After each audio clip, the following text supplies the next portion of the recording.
أدى انقلاب سيارة خاصة بنقل العمال والعاملات الزراعيين في الساعات الأولى من صباح يومه الاثنين 23 يونيو على مستوى الطريق الإقليمية 1009 بإقليم شتوكا، أي تباهى إلى إصابة 19 شخص.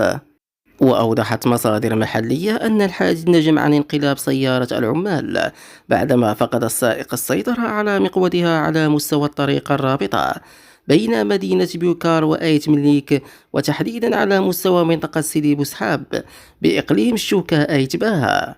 الحادث استنفر السلطات المحلية وعناصر الدرك الملكي بالمركز الترابي بوكاري التي انتقلت إلى عين المكان للمعاينة وفتح تحقيق في ظروف الحادث تحت إشراف النيابة العامة المختصة.